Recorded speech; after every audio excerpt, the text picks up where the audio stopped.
రాష్ట్రంలోని ఓ జటిలమైన సమస్య పరిష్కార దిశగా కేంద్ర ప్రభుత్వం అడుగులు వేయడం ఆనందించదగ్గ పరిణామమని కేంద్ర మంత్రి రామ్మోహన్ నాయుడు అన్నారు.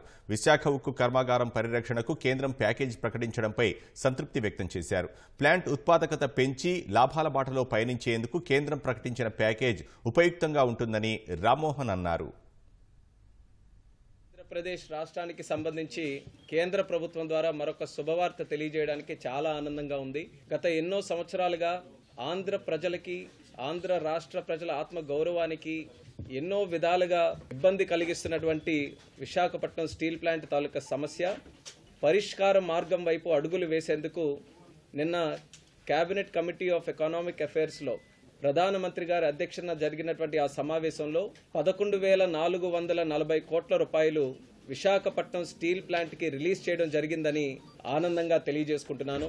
విశాఖ ఉక్కు ఆంధ్రుల హక్కు అనే నినాదాన్ని కేంద్ర ప్రభుత్వం అలాగే ముఖ్యంగా ప్రధానమంత్రి నరేంద్ర మోదీ గారు కాపాడినందుకు, గౌరవించినందుకు ఆంధ్రప్రదేశ్ రాష్ట్ర ప్రజల తరపున 5 కోట్ల మంది జనాభా తరపున హృదయపూర్వకమైనటువంటి ధన్యవాదాలు ప్రధానమంత్రి గారికి సందర్భంగా తెలియజేసుకుంటున్నాం. ఈ 11,440 కోట్ల రూపాయలు సుమారు 10,300 కోట్ల రూపాయలు డైరెక్ట్ ఈక్విటీ కింద, అలాగే 1,140 కోట్ల రూపాయలు 7% అందులో non cumulative preference share capital కింద కన్వర్ట్ చేసే విధంగా ఈ యొక్క సహాయ సహకారాలు చేయడం జరుగుతుంది.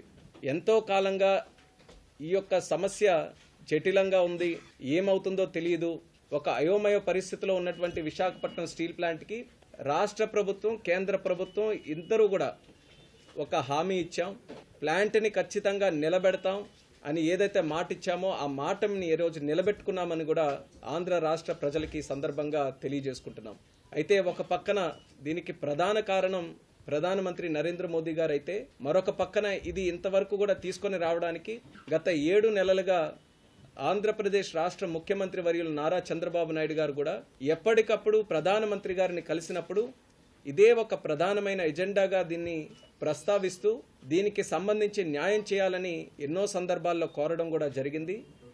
ఆ యొక్క రిక్వెస్ట్ని అంగీకరిస్తూ కేంద్ర ప్రభుత్వం యొక్క నిర్ణయం కూడా తీసుకుంది. అందులో మరొక ముఖ్యమైన వ్యక్తి, మనం ఈరోజు తెలుగు ప్రజలు ధన్యవాదాలు తెలియజేయాల్సినటువంటి వ్యక్తి మన స్టీల్ మినిస్టర్ గారు అన్న కుమారస్వామి గారు. ఆయనకి కూడా రాష్ట్ర ప్రజల తరపున ప్రత్యేకమైనటువంటి ధన్యవాదాలు తెలియజేసుకుంటున్నాం. ఆయన మొదటి నెలలోనే విశాఖపట్నం స్టీల్ ప్లాంట్ తాలూకా సమస్య ఒక కేబినెట్ మినిస్టర్గా నేను కూడా ఈరోజు ఉన్నాను కాబట్టి ఆయనకు కూడా తెలియజేశాం. అప్పటికే ఒక చర్చ అనేది కేంద్ర ప్రభుత్వంలో జరుగుతున్న సందర్భంలో కుమారస్వామి గారు కూడా దీని మీద లీడ్ తీసుకొని ప్లాంట్ని సందర్శించడానికి వెళ్ళి ఒక రాత్రిపూట కూడా అక్కడ గడిపి కేవలం పై స్థాయిలో ఉన్నటువంటి అధికారులే కాకుండా కార్మికులందరితో కూడా కలిసి ఆ రోజు ఒక పటిష్టమైన హామీ ఇవ్వడం జరిగింది. భారతదేశంలోనే ఒక ఉన్నతమైనటువంటి సామర్థ్యం కలిగిన స్టీల్ ప్లాంట్ మన వైజాగ్ స్టీల్ ప్లాంట్ని ఖచ్చితంగా కేంద్ర ప్రభుత్వం కాపాడుకుంటుంది, దాన్ని అన్ని విధాలుగా రివైవ్ చేస్తుంది, అదే మా లక్ష్యం అని చెప్పి ఆయన కూడా మాటిచ్చారు. ఆ మాటని నిలబెట్టుకోవడానికి స్టీల్ మినిస్టర్గా ఆయనకి ఎన్ని రకాలైనటువంటి ఒడిదొడుకులు వచ్చినా సరే కమిట్మెంట్తో, ప్లాంట్ మీద శ్రద్ధతో ఈరోజు ఆయన కూడా ఎంతో సహకారం మినిస్టర్గా ఈరోజు రాష్ట్ర ప్రజలకి, ముఖ్యంగా స్టీల్ ప్లాంట్కి ఆయన సహకరించడం జరిగింది. కాబట్టి ఆయన కూడా ధన్యవాదాలు తెలియజేసుకుంటున్నాం.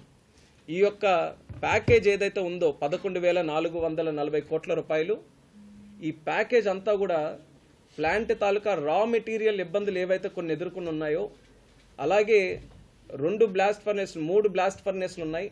ఈ 3 బ్లాస్ట్ ఫర్నేస్లు కూడా మళ్ళీ రివైవ్ చేసి పూర్తి ప్రొడక్షన్లో ప్లాంట్ని ఆపరేట్ చేయడానికి ఒక లక్ష్యంగా పెట్టుకొని ఈ క్యాపిటల్ ఇన్ఫ్యూజన్ని మనం తీసుకొని రావడం జరుగుతుంది.